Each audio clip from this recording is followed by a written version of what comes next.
All right, everybody, welcome to Meguiars. I am Marcus. This is my friend Osmar.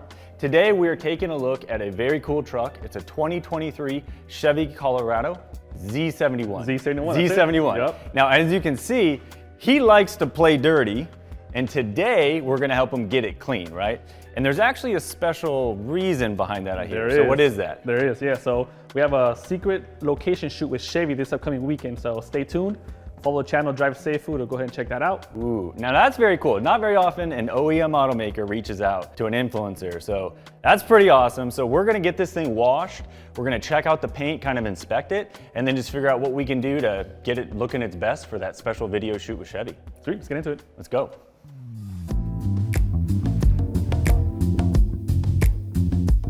We've been doing a lot of play dirty, as we can tell on these tires, right?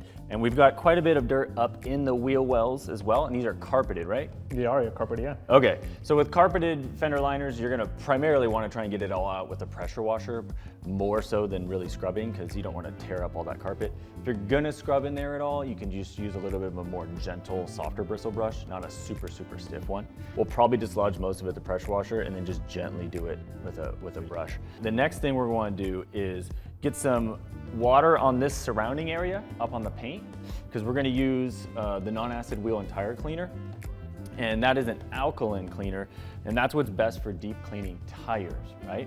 So we will pressure wash as much as we can off of this, and then we will spray that product on the tire and then start to agitate with a stiffer or medium bristle brush. And the reason we pre-spray this with water is just in case you're getting splashing of the other chemicals, it's gonna kind of pre-dilute it on the paint so nothing can happen there, right? These wheels though, the finish on here, these aren't too bad in terms of dirty. There's some brake dust and things like that, but a good amount of that will kind of rinse off, but we're gonna use a more gentle, specific black wheel product.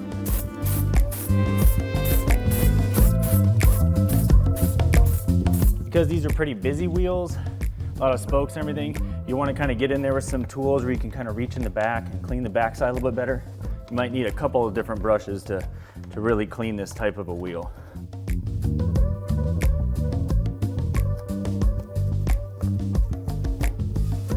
And then lastly, you want to kind of get into the lug nuts, get a real small brush and get any brake dust that might be built up in there. All right, let's get this thing rinsed.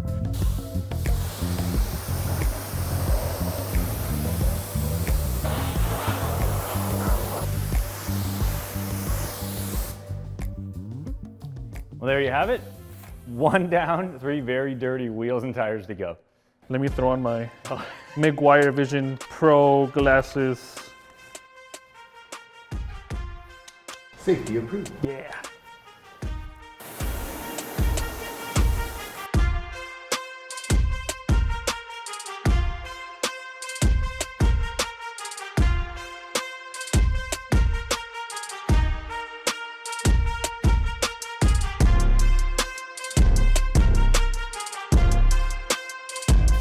I'm following your motion. I like your motion going like this. So this is what we're doing, right? You go directional with it, and it helps. Like if you're going in the direction of the grooves on the tread, you're gonna, instead of fighting it and or like bouncing back and forth over it, you go with it, it cleans better.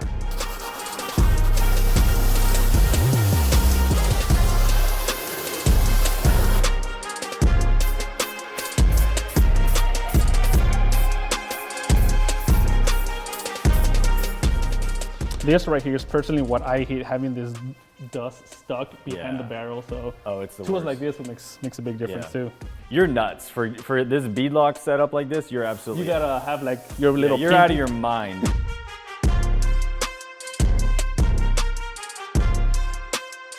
Not too bad. Not too bad. Now you got a couple more to do on the other side. Let's get to it.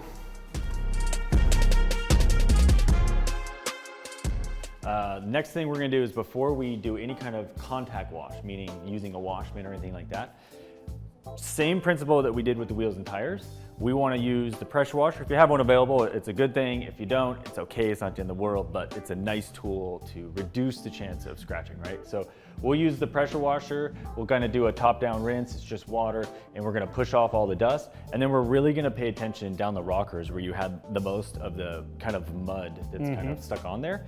And hopefully we can get the majority of that off before we ever touch it. So then you're eliminating the chance of even putting a wash-induced swirl or a hologram or scratch, whatever you want to call it. So the goal is to bring everything as much as we can with the water pushing it down. Exactly. So before you physically touch it, you want to do your best to use the water to safely remove all that contamination. And then we'll come back and put some soap on it and start finishing up the wash process.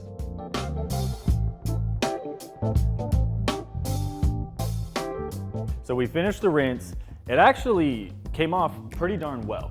You know, as you said, there was some coating that's about a year old on here. Yep. The hydrophobics are in decent shape. In some areas, kind of slowing down towards the back and, you know, in the lower areas, pretty typical, right? But we were able to pressure wash off. You can see kind of the majority of all that dirt and mud, which is really nice. One of our brand new products for the year. This is the Professional Watermelon Blast Hyper Wash. The hyper part, it's kind of for a few things. One of them is this has 3 times the concentration level of a normal car wash. So normally you're doing 1 ounce of product to 1 gallon of water. So in the normal bucket, people put about 3 gallons of water, about 3 ounces of product. Technically, this is over 300% more concentrated. So you don't need as much, so this guy will go a long way.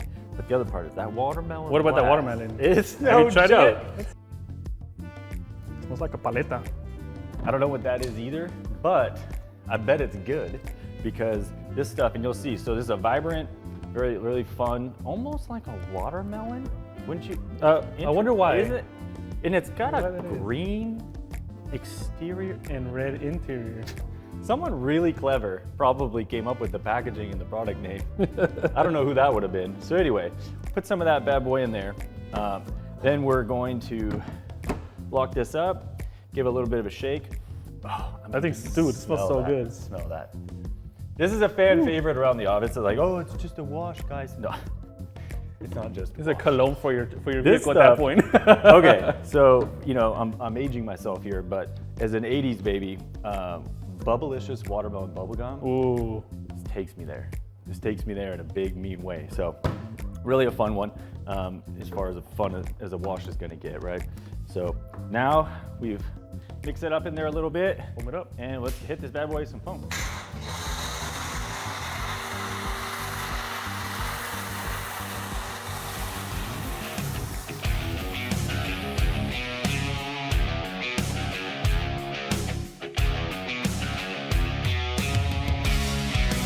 Dude, this is thick. Yeah.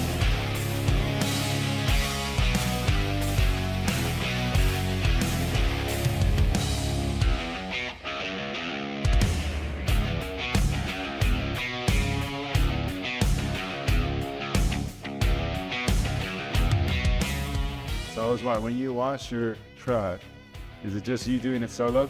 It's just me. I've never had a group of elves help me out like you guys. So when can I come back next?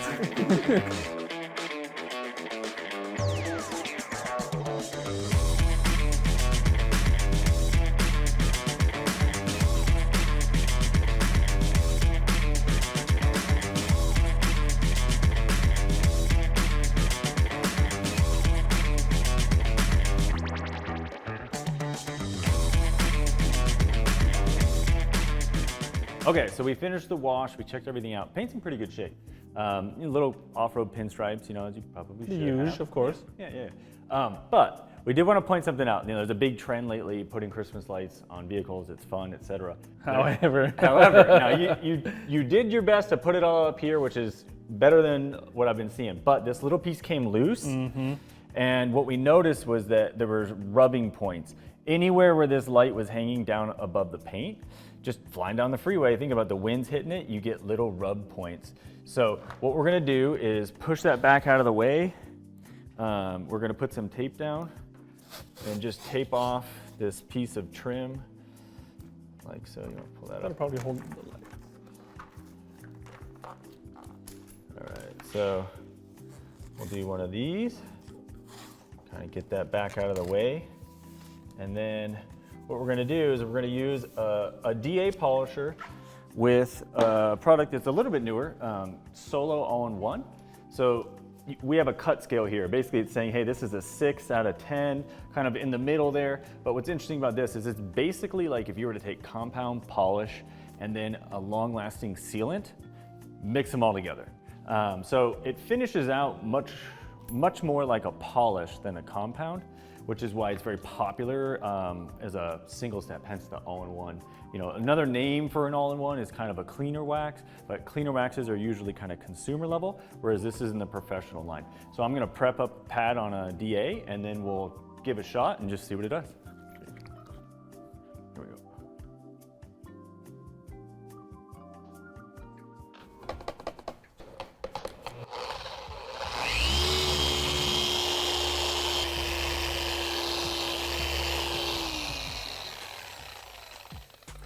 So one of the other things that is nice about Solo and some of our newer compounds and polishes is that you'll kind of notice it's very see-through while you're working with it. So it actually allows you to kind of inspect without having to stop and wipe everything off and check it. Whereas like some compounds or polishes might be a little bit more white or thicker, and so it's kind of harder to see as you're going. But you can't always tell 100%, but it gives you a little bit of an indicator while you're working, like, oh, do I need to keep working this area? Or am I good to go? And I am good to go. So check that out.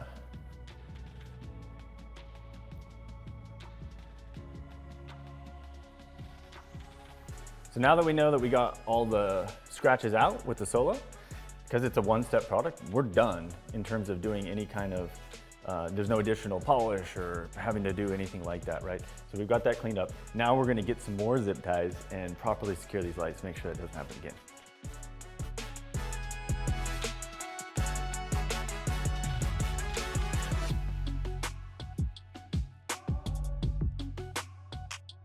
So we finished washing and drying it. Looks pretty darn great. We got all the nasty stuff off, but now we need to protect it. So I know this is a little confusing. Yeah, can you explain to me why we're holding a marine bottle for a truck? Yes, okay, so no, I can't actually. But no, I mean, in all seriousness though, we just launched this guy right at SEMA. And so it's a newer product, and I wanted to clarify a couple things. For one, why is it going on your truck? We do say that you can use this on standalone, as a standalone protectant, or to boost protection on virtually all exterior hard and semi-hard. So like a semi-hard would be like a vinyl seat or something where it's like kind of a harder material. In other words, not cloth or upholstery, right? On your boat, RV, or auto, so car, truck. Meaning, in other words, it is totally safe to use this on automotive paint. Its primary application is to put this in a marine RV situation. But the thing I really wanted to kind of clarify, it is in the hybrid ceramic family, meaning it does have like a ceramic-based element to the protection. But the chemistry of this is 100% brand new, totally and completely unrelated to our other automotive hybrid ceramic items. And what's unique about it is this was actually built because it was primarily for marine RV. It actually has kind of, we'll call it a curing mechanism, where it will get better and better for months in the sun.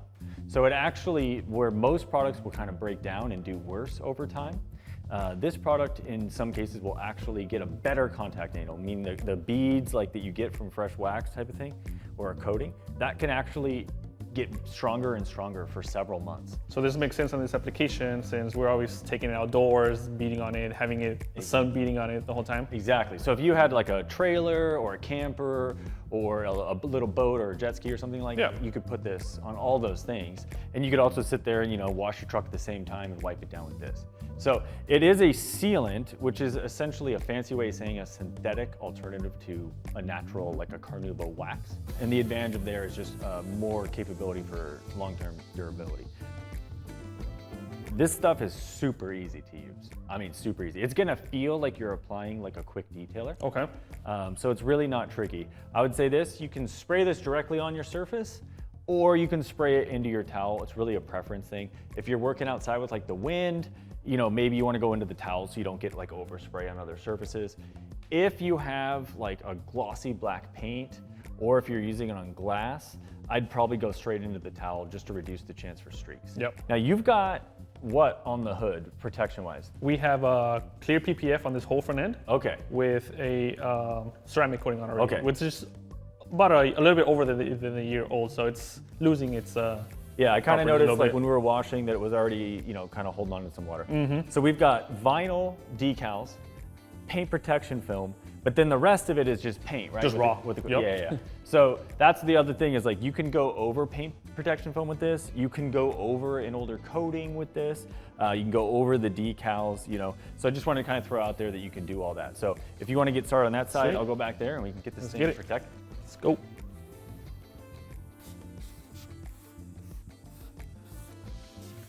Oh, and you can use it on glass. It's pretty versatile stuff.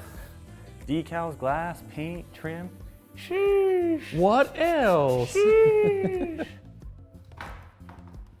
Yeah, I like the lines on this truck, man. Like I'm a Ford guy, like through and through, not gonna lie, but I really think Chevy hit it out of the park with. For a midsize, right? It looks pretty good for midsize. That's No, I mean it looks good for any size. I mean, I think they did a really good job giving it like these aggressive lines, like it's a cool truck. It's a really cool truck. All right, man. So we got this thing clean and dry looking really good. Look at this. and protected. So you're good to go for the video shoot. But before we can let you out, I've got to ask either what was your favorite product that you used or something about your experience, or what was a favorite thing that you learned today? I learned that marine product is not just for Marines, it's for your vehicles. Because you handed me the bottle, I'm like, dude, did you grab the right one? But as you were speaking about how it works and stuff, it makes a lot more sense why we're using on this specific application. And obviously, viewers, if you guys have your side-by-sides, your quads, your dirt bikes, it makes a lot of sense why we would use it Exactly. on this side-by-side to your toys. And you could use it on the plastics. It doesn't stain trim, so it's like, it's a very user-friendly product to just go over all the different types of materials. And so many new vehicles, especially with aftermarket stuff, you just have so many different types of surfaces and materials. And with this, you can literally go over all of it on the outside, and it's pretty slick. Very slick. Yeah. And it will get better. So this stuff actually kind of cures better once you get out in the sun. But Nice. I think we're good to go. I guess we're just gonna ask, when you get this thing out there with Chevy, let us know what they think. Yeah, go ahead and follow Drive Safe if you guys want to check out what we shot with Chevy. I'm gonna head out to Bass Pro. All right, man. I'm out. Thanks for tuning in, guys. Thank you guys.